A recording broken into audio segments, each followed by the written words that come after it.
छत्तीसगढ़ में मंत्रिमंडल की शपथ के साथ ही अब सभी की नजर मध्य प्रदेश पर टिक गई है।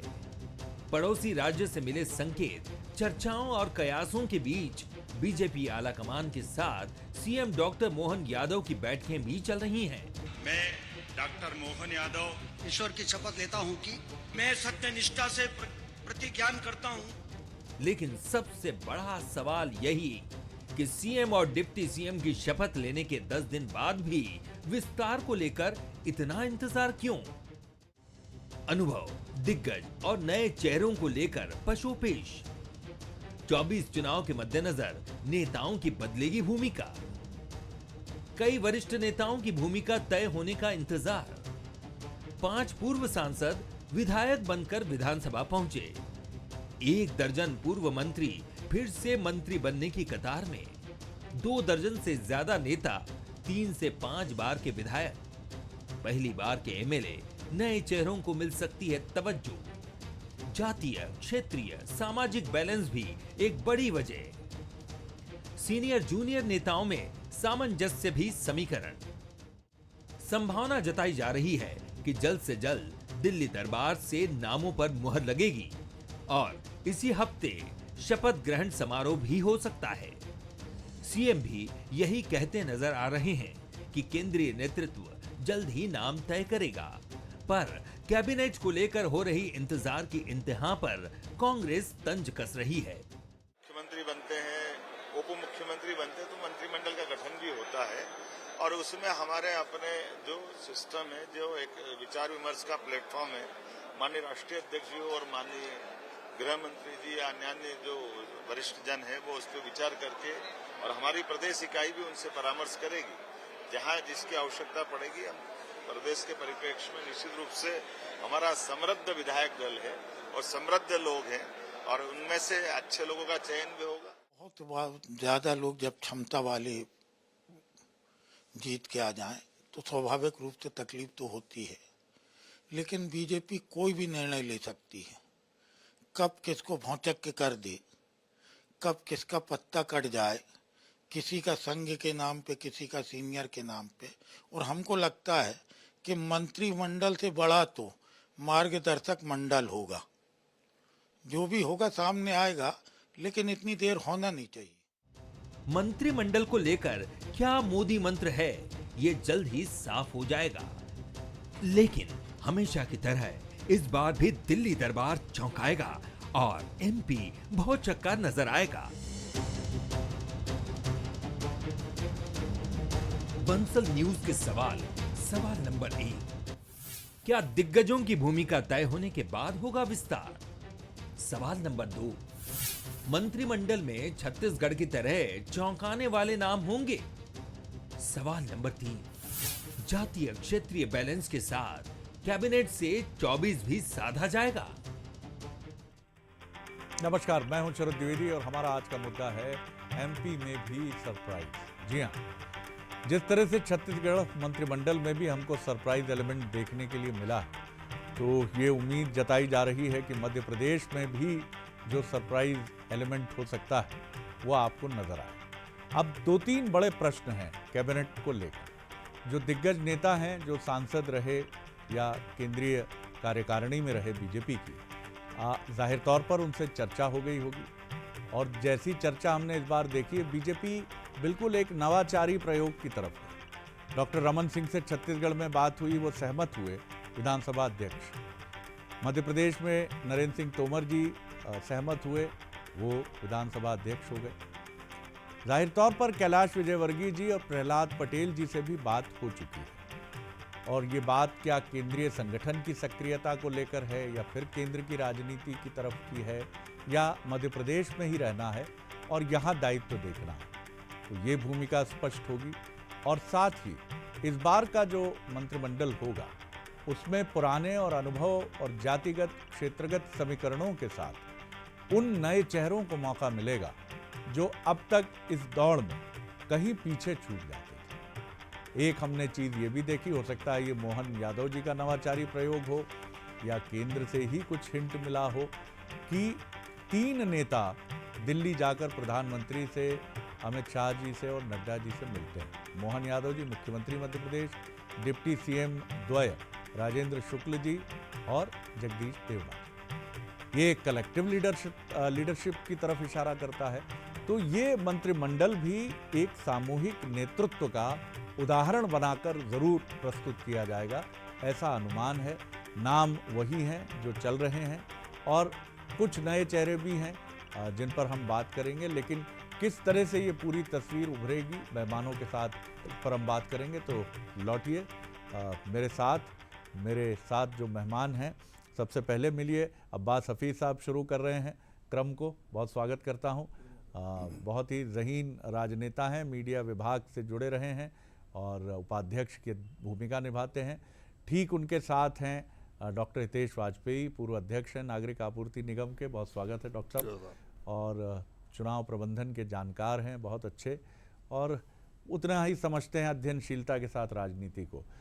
मनोज सैनी हैं हमारे एग्जीक्यूटिव एडिटर पॉलिटिकल अफेयर्स, जो पूरे इस मामले पर निगाह रखे हुए हैं और हमें बताएंगे कि कौन से चौंकाने वाले नाम हैं। और मेरे साथ हैं जयप्रकाश पाराशर जी, वरिष्ठ राजनीतिक विशेषज्ञ और भारतीय जनता पार्टी और संघ संबंधित राजनीति, संघ से तो राजनीति शब्द उपयुक्त नहीं है, लेकिन उन विषयों को, अफेयर्स को नज़दीक से समझने वाले। जयप्रकाश जी, पहली टिप्पणी आपकी लेकर मैं आगे बढ़ता हूँ। आज छत्तीसगढ़ का कैबिनेट आपने देखा, आपने अपनी पत्रकारिता का विस्तार भी वहाँ किया है। किस तरह आप देखते हैं छत्तीसगढ़ का इम्पैक्ट कितना मध्य प्रदेश में हमें नजर आ सकता है? शरद जी, मैं समझता हूँ कि छत्तीसगढ़ में आज जिस तरह से कई बड़े बड़े नाम ड्रॉप किए गए और नए नामों को उसमें जगह दी गई, यानी कम से कम 2 नाम ऐसे हैं जो टंकराम वर्मा और लक्ष्मी राजवाड़े, उनको कुछ दिन पहले तक मुझे लगता है कि 2 दिन पहले तक, 3 दिन पहले तक मीडिया में भी उतना सरगर्मी नहीं थी, उनकी चर्चा नहीं थी। और ये जिस तरह से प्रयोग किया गया है और उसमें कास्ट इंजीनियरिंग बहुत साफ दिखाई पड़ती है भारतीय जनता पार्टी की तरफ से, और एक रीजनल बैलेंस उन्होंने खोजने की कोशिश की। हालांकि अभी भी सरगुजा का दबदबा ज़्यादा है, लेकिन सरगुजा ने भारतीय जनता पार्टी को समर्थन भी काफ़ी ज़्यादा दिया है। तो मुझे लगता है कि इसी किस्म का तकरीबन मध्य प्रदेश में भी प्रयोग हमें दिखाई दे सकता है और नए चेहरों काफ़ी दिखाई देंगे। अब जैसे कि ओपी चौधरी जो हैं वो आईएएस छोड़ करके और इसमें आए थे, तो पहले शुरू में उनके बारे में ये एक अनुमान लगाया जा रहा था कि उन्हें डिप्टी सीएम बनाया जाएगा, लेकिन आपने देखा कि उनको डिप्टी सीएम दूसरे चेहरे वो कास्ट बेसिस पर ही उनका चयन हुआ। तो मुझे लगता है कि इसमें कास्ट इंजीनियरिंग और रीजनल बैलेंस, ये दोनों चीज़ें जो है मध्य प्रदेश के मंत्रिमंडल में दिखाई। तो मैं अंदाज़ा लगा रहा हूँ कि मालवा निमाड़ और विंध्य रीजन का जैसा सरगुजा का दबदबा वहाँ पर रहा है, बेहिचक आप कह सकते हैं कि मध्य प्रदेश में मालवा निमाड़ विंध्य रीजन काफ़ी अच्छे से आपको नज़र आ सकता है। और बाकी जो रीजन है, बुंदेलखंड की बात कर लीजिए, शायद उतना प्रतिनिधित्व नहीं मिलेगा। ऐसा कह के मैं कोई गुस्ताखी नहीं करूँगा, लेकिन फिर भी ये जो 2 रीजन हैं, यहाँ से काफ़ी संभावनाएं बढ़ती हैं। मनोज, चौंकाने वाले नामों की अगर मैं बात करूं तो 3 बार के 5 बार के जो नए नवेले नहीं हैं, लेकिन लंबे समय से प्रतीक्षा करके थोड़े से थक भी रहे थे, उन लोगों को मौका, और ये बड़ी बड़ी ज़बरदस्त बात है जी। बिल्कुल शरद जी, करीब आज देर रात लौट रहे हैं मध्य प्रदेश के मुख्यमंत्री डॉक्टर मोहन यादव। दिन भर काफ़ी कवायद चली है और जिन नामों को लेकर चर्चा होना चाहिए था लगभग पूरी हो गई। संभावना ये जाहिर की जा सकती है कि 24 को शायद मंत्रिमंडल का विस्तार हो जाए, लेकिन इस मंत्रिमंडल के विस्तार में निश्चित रूप से नए चेहरे बहुत ज़्यादा दिखाई देने वाले। नए का मतलब ये है कि जो अभी तक मंत्री नहीं बने, मंत्री बनने की बाट जो हो रहा है, रास्ता देख रहे हैं कि आखिर कब हमें मौका मिलेगा। और भारतीय जनता पार्टी ने पीढ़ी भी बदली है, तो पीढ़ी बदलने के साथ मंत्रिमंडल बदलने जा रहा है, ये बड़ी खबर भी मैं आपको दे रहा हूँ। और इस बदले हुए मंत्रिमंडल में 3 से 4-5 बार के जो लोग हैं वो मंत्री बनने जा रहे हैं। और कोई भरोसा नहीं कि मध्य से, जैसा हमने छत्तीसगढ़ में देखा, मध्य क्षेत्र की बात कर रहा हूँ खासकर, 2 ऐसे चेहरे जिनका नामों की चर्चा मैं नहीं करूंगा, लेकिन वो चमकते हुए चेहरे, एक महाकौशल से और एक मध्य से बिल्कुल नया चेहरा दिखाई दे सकता। हो सकता है वो पहली बार के विधायक भी हों, तो ये चौंकाने वाली सूची हम सबके सामने होगी। लेकिन पुराने जो नेता चुनकर आए हैं, जो पहले से मंत्री रहे हैं, मुझे लगता है कि उन पर कैची चल सकती है। चलिए साहब, अब बीजेपी एक ऐसी पार्टी है जहां पर तमाम चीज़ों को स्वीकार करने की एक परंपरा है। मन की बातें तो मन ही में रहती हैं, लेकिन आपको स्वीकार तो करना पड़ेगा। अब्बास हफीज़ साहब, परिवर्तन की ये घड़ी और झड़ी आपके यहाँ भी पहुँची है, और बड़े बड़े आपने भी तुर्की बतुर्की, बीजेपी के नक्शे कदम में नहीं कहूँगा, लेकिन वक्त की मांग थी। अब ये तुर्रा ये हो ही गया कि आप बीजेपी के साथ ही चल रहे हैं, अच्छी बात है। कल मैं आपको भी और डॉक्टर वाजपेयी को भी देखना चाहूँगा किसी महत्वपूर्ण कड़ी में, और हो सकता है बिल्कुल, क्योंकि बीजेपी एक ऐसी पार्टी है, और आपके यहाँ भी जिस तरह 2 नए युवा नेताओं को अवसर मिला, आप किस तरह देखते हैं बीजेपी की इस पूरी कवायद को, महत्वपूर्ण विपक्षी दल के बहुत महत्वपूर्ण प्रतिनिधि होने के नाते? देखिए, इस वक्त तो महत्वपूर्ण विपक्ष के तौर पे चिंता होनी चाहिए, और हो भी रही है। मध्य प्रदेश में 3 सदस्य हैं मंत्रिमंडल के, और विस्तार नहीं हो पाया है। और वो जो 2 हैं उप मुख्यमंत्री, उनके भी विभाग क्या हैं ये भी आज तक नहीं पता है। सारे विभाग हेडलेस हैं, और 3 हफ्ते हो चुके हैं सरकार बने हुए। शरद जी, हमारी सरकार जब बनी थी 2018 में, 1 हफ्ते का समय था, 6-7 दिन में मंत्रिमंडल का पूरा विस्तार हो गया था और कामकाज शुरू हो गया था। मध्य प्रदेश बीजेपी का ये आंतरिक विषय है, और कांग्रेस पार्टी का इससे कोई लेना देना नहीं है। लेकिन जब बात मध्य प्रदेश की आती है, गवर्नेंस की आती है, तो विपक्ष के तौर पे हमारी जिम्मेदारी है कि जल्द से जल्द मंत्रिमंडल का विस्तार हो, और कोई भी आंतरिक कला गुटबाजी के चलते अगर देरी हो रही है तो उससे हम जो है दूर हों और किनारे लगें और मंत्रिमंडल बने। कौन चेहरा होगा, कौन नहीं होगा, पीढ़ी परिवर्तन होगा नहीं होगा, ये एक अलग विषय है। लेकिन आज सबसे बड़ी मांग मध्य प्रदेश में यही है कि जल्द से जल्द मंत्रिमंडल का विस्तार हो जाए, और लोगों के जो रुके हुए काम हैं वो होना शुरू हो जाए। बड़ी आपको और एक और चीज कहूंगा मैं इसमें, क्योंकि ये जरूरी इसलिए भी है, जो इतने सारे लोक लुभावने वादे किए हैं उनको शुरू करने के लिए आपको पहले दिन से शुरुआत करनी पड़ेगी। पहले कैबिनेट में नहीं दिखा, अब दिख जाए कम से कम लाडली बहनों के लिए, किसानों के लिए, तमाम लोगों के लिए जो वादे किए थे वो पूरे होना शुरू हो। चलिए, मैं डॉक्टर हितेश वाजपेयी जी की तरफ चलूँगा। डॉक्टर साहब, तमाम सवाल आए हैं, परिवर्तन होगा, कांग्रेस की थोड़ी सी व्यग्रता ये भी है कि देर ना हो जाए, कहीं देर ना हो जाए। जनता इंतज़ार कर रही है, विपक्ष इंतज़ार कर रहा है। उन्होंने एक शब्द भी प्रयोग किया कि जो डिप्टी सीएम है हेडलेस, अभी विभागों का आवंटन नहीं है। तो क्या ये दबाव है चुनने का, या आप समय ले रहे हैं, या 163 का जनादेश आपको आश्वस्त कर रहा है? देखिए, पहली चीज़ तो कांग्रेस को यदि मैं एड्रेस करूं तो अभी सत्र हुआ 3 दिन का शरद जी। सत्र में किसी ने कछु ना बोला, ना उमंग सिंगार जी कुछ बोले इस विषय में, खड़े होकर कुछ चिंता जाहिर करी। तो कांग्रेस अपने उसी रवैये पे है कि वो सत्र में कुछ नहीं बोलती जो मध्य प्रदेश के लिए उनको महसूस होता है अंदर से। स्टूडियो में सब बोलते हैं। तो अभी इसका मतलब they are still non serious विपक्ष। तो पहला तो मेरा उनके आकलन को लेके ये है कि भैया पटल इतना इम्पोर्टेंट होता है, विधानसभा के पटल पर आकर बोलो।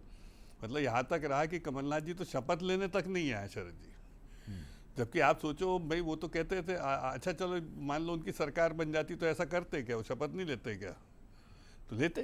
तो इसका मतलब उनका मन कहीं ना कहीं व्यथित है, और बड़ी पीड़ा से जो है कांग्रेस गुजर रही है। तो पहले तो ये लोग सब जाके कमलनाथ जी को मनाएं कि साहब आप आइए, फ्लोर पे आइए, शपथ लीजिए, हम सब आपके साथ हैं, अपना हाउस ठीक करिए, और मध्य प्रदेश का चिंतन पटल पर उठाएं। बाकी देखिए, कैबिनेट की बात, आज के आपके तीनों सवाल मैंने बड़े ध्यान से शरद जी सुने, तो मैं तीनों सवालों के जवाब सीधे हाँ में देता हूँ शरद जी। जो आपने 3 सवाल, आप रिवाइंड कर दीजिएगा आप। जी हाँ। तो तीनों सवालों के जवाब आपके मेरी ओर से हाँ में है कि हाँ, हम क्षेत्रीय संतुलन भी रखेंगे, हाँ आपको सभी वर्गों का ध्यान भी उसमें मिलेगा, हाँ ये बात भी सही है कि आपको मध्य प्रदेश की आवश्यकताओं के अनुरूप नए चेहरे भी मिल सकते हैं। और उसका कारण ये है कि देखिए, मैंने आपके साथ एक शब्द शेयर किया था, आकांक्षी विधायक दल। जी हाँ, एस्पिरेशनल विधानमंडल है ये। तो एस्पिरेशनल विधानमंडल में जनता भी इस प्रकार का प्रो इनकम्बेंट जब वोट देती है हमको, जो सर्वाधिक प्रो इनकम्बेंट वोट है आज हमारे हाथ में, तो शरद जी उसकी भी कुछ अपेक्षाएं हैं। और हमारा केंद्रीय नेतृत्व आज तक आपको बहुत अच्छे से मालूम है, हमारी मन की बात का लोग मजाक उड़ाते थे, लेकिन यदि जनता के मन की बात को बहुत अच्छे से किसी ने समझा है तो प्रधानमंत्री मोदी जी ने, अमित शाह जी ने, नड्डा जी ने, विष्णुदत्त शर्मा जी ने और हमारी पूरी टीम ने समझा है। तो इसीलिए आपके पूरे इस डिस्कशन को हम बहुत ध्यान से सुनेंगे, हमारे नेता सुनेंगे और आपकी मन की बात का रिफ्लेक्शन कैबिनेट में दिखेगा। चलिए, तो जयप्रकाश जी, आपने सुना कि एक एस्पिरेशनल जो आकांक्षी बीजेपी का जो एक वर्ग है उसकी बात डॉक्टर हितेश वाजपेयी करते नजर आए। प्रयोग करना, ये सुबह भी हमने बात की कि प्रयोग करना बहुत ज़रूरी है, बहुत अच्छी चीज़ है कि आप प्रयोग करते हैं, आगे बढ़ते हैं, लेकिन उन प्रयोगों के जो नतीजे सामने आते हैं वो हम शुभकामनाएं देते हैं। बीजेपी बहुत साहस के साथ आगे बढ़ी है, लेकिन कई बार वो प्रयोग जो हैं आपको ये भी बताते हैं कि आप उन नतीजों के लिए भी तैयार रहिए जो सामने अगर आपकी प्रियता की कसौटी पर खरे नहीं उतरते हैं। ये जो कैबिनेट को लेकर प्रयोग है, इसकी मैं खास तौर पर बात करूंगा। क्या आपको लगता है कि उसकी भी एक मजबूत तैयारी बीजेपी में है? मुझे लगता है कि जो अभी तक बदलाव उन्होंने किए हैं, उनके या जो भी उन्होंने प्रयोग किए हैं, उनके नतीजे उन्हें ज़्यादातर सकारात्मक मिले हैं। तो ऑब्वियसली वो उस नई रणनीति को ही वापस आजमाना चाहेंगे और नए लोगों को मौका देना उनको ज़रूरी भी था। जैसे हमने उस दिन, जिस दिन ये नाम की घोषणा हो रही थी, कप्तान सिंह सोलंकी जी जो बहुत वरिष्ठ नेता हैं भारतीय जनता पार्टी के, उन्होंने कहा भी था कि उम्मीद जनता को है। तो जो जनता को उम्मीद है, वो जो एक मामला है, उसको भी भारतीय जनता पार्टी को कहीं ना कहीं ध्यान में रखना पड़ेगा। मुझे जो अभी तत्काल में शरद जी जो मकसद दिखाई पड़ते हैं, दो उद्देश्य दिखाई पड़ते हैं, उसमें एक 2024 का जो लोकसभा चुनाव है वो कहीं ना कहीं पार्टी की उस पर एक नज़र है और वो उन समीकरणों को जरूर साधेगी जिससे वो उन नतीजों को ऑप्टिमाइज कर सके, उच्चतम स्तर पर ला सके। बिल्कुल बिल्कुल। मनोज, इन डिसीशंस के पीछे ये बात भी बहुत साफ तौर पर समझ में आती है कि बीजेपी एक ऐसी युवा, जो डॉक्टर साहब कह रहे थे, आकांक्षी बीजेपी खड़ा करना चाहती है। कोई ये नहीं है कि आप एक ऐसी टीम, नई टीम या अपनी टीम गठित करना चाहते हैं, क्योंकि आप बहुत साहस कर रहे हैं। पुष्कर सिंह धामी को ला रहे हैं, खट्टर साहब तो अब स्थापित ही हो चले हैं जी हाँ, तो ये तमाम चीज़ें आप लेकर आगे यानी वो समझ रही है कि अगर हमने डॉक्टर हितेश वाजपेयी को, तमाम इनकी पीढ़ी के थोड़े से बाद की पीढ़ी को और पहले की पीढ़ी को मौका नहीं दिया तो बीजेपी में कहीं एक अनरेस्ट तो होगा। बिल्कुल शरद जी, और ये 2028 का मंत्रिमंडल है, ये 24 का नहीं है, 2028 का मंत्रिमंडल है, इसलिए इसमें तमाम तरह की चीज़ें जो आप कह रहे हैं वो सभी चिंताएं इसमें दिखाई देंगी। और ये पहली बार ऐसा भी मौका मिला है जब काफ़ी वरिष्ठ नेता है, प्रहलाद पटेल, कैलाश विजयवर्गीय। एक और बड़ी बात मैं आपको बता रहा हूँ कि मंत्रिमंडल जब भी आएगा, दर्शक देख रहे होंगे तो इस बात पर शायद मोहर भी लगेगी कि ओबीसी को बड़ा प्रतिनिधित्व मिलने जा रहा है, लगभग इस पर बात हुई है। और उसके बाद एसटी का नंबर होगा और फिर बाकी जातिगत समीकरण इसमें दिखाई देंगे। तो बहुत बड़ा एक प्रतिशत ओबीसी को भारतीय जनता पार्टी, जैसा पारासर साहब कह रहे थे, तो इसमें 24 की तस्वीर भी है और 28 की भी। जयप्रकाश जी जी जी सर, हम इसको बड़े छोटे में शायद मैं उससे समर्थन नहीं करूंगा कि जिसकी जितनी जनसंख्या तो उस हिसाब से कैबिनेट की रैंक मिलेगी। हाँ, मैं इतना जरूर कहूंगा मनोज जी की बात को कि मैंने पहले भी कहा है, सभी क्षेत्र और सभी वर्गों का प्रतिनिधित्व मिलेगा। डोंट गो फॉर काउंट्स जी, लेकिन नोबडी विल बी स्पेयर्ड जी, ये मैं सहमत हूँ। ये मत जी। अब्बास हफीज साहब कंक्लूड करते हुए, पिछली बार इस तरह से हुआ था तो इस बार बीजेपी को बहुत सफाइयां देनी पड़ रही हैं। क्षेत्रीय समीकरण नहीं बना पाए थे, विंध्य खाली रह गया था, सिंधिया समर्थकों की वजह से पूरा जो असमानता आई थी मंत्रिमंडल में, हम उम्मीद करते हैं कि ऐसा ना हो इस बार। इसीलिए शायद ये बार बार सवाल उठता जा रहा है। क्षेत्रीय जो समीकरण है, जातीय समीकरण है, उससे मंत्रिमंडल पे कोई फर्क नहीं पड़ेगा, पर जनता को फर्क पड़ेगा मंत्रिमंडल में अगर दोबारा क्षेत्रीय समीकरण नहीं हो। अजय वैष्णोई जी तो क्या क्या कह चुके थे महाकौशल को लेके, जबलपुर को लेके, ये तक कमलनाथ जी नहीं बताएंगे, मुख्यमंत्री बन जाए। तो मुझे लगता है कमलनाथ जी का भी बता दीजिए, बार बार पूछ रहे हैं। देखिए कमलनाथ जी जल्द से जल्द आएंगे, मैं ये कहूंगा। जलेबी बना दिया। चलिए जयप्रकाश जी कंक्लूड करते हुए एक इसका उत्तर दीजिए कि जो बड़े नेता छत्तीसगढ़ में, राजस्थान में, मध्य प्रदेश में, जिनका मैं ये नहीं कह रहा हूं कि उनका राजनीतिक भविष्य अभी तय होना है, लेकिन अधिकतर यही लगता है कि राज्य में उनकी भूमिका होगी। तो नया मंत्रिमंडल और सरकार को भी संभालने की दृष्टि से और संगठन को भी संभालने की दृष्टि से वरिष्ठ नेताओं का मार्गदर्शन भी, इस पर आपकी टिप्पणी? जी नहीं, आपने बिल्कुल दुरुस्त कहा। और जैसा कि मैं एक इंटरव्यू जेपी नड्डा जी का देख रहा था, उसमें उन्होंने शिवराज जी से जुड़ा हुआ प्रश्न था और उन्होंने कहा कि हम उनको ऐसे, उनकी जो क्षमताएं और अनुभव है उसको व्यर्थ नहीं जाने देंगे। उसका मतलब अगर हम राजनीतिक नज़रिए से निकालें तो उनको कहीं ना कहीं डिप्लॉय तो किया ही जाना है। और इसमें निश्चित ही मैं 2024 की बात इसीलिए कर रहा हूं कि इसमें से बहुत से लोग शरद जी मैं अभी भी मानता हूं कि लोकसभा का चुनाव लड़ते हुए दिखाई दे सकते हैं, और वो इसलिए कि जो विधानसभा से वो अभी उनसे इस्तीफे नहीं कराए जा सकते, और ऑब्वियसली वो जब लोकसभा का चुनाव लड़ेंगे तो उनके उस अनुभव को मुझे लगता है कि केंद्र में ले जाया जा सकता है, संगठन में ले जा सकता है। भारतीय जनता पार्टी की महत्वाकांक्षा अभी दक्षिण के राज्यों में फैलने की है, दूसरे राज्यों में फैलने की। जी जी, चलिए, बहुत शुक्रिया अब्बास हफीज साहब, बहुत शुक्रिया डॉक्टर हितेश वाजपेयी, शुक्रिया मनोज जी, बहुत धन्यवाद करूंगा जयप्रकाश जी।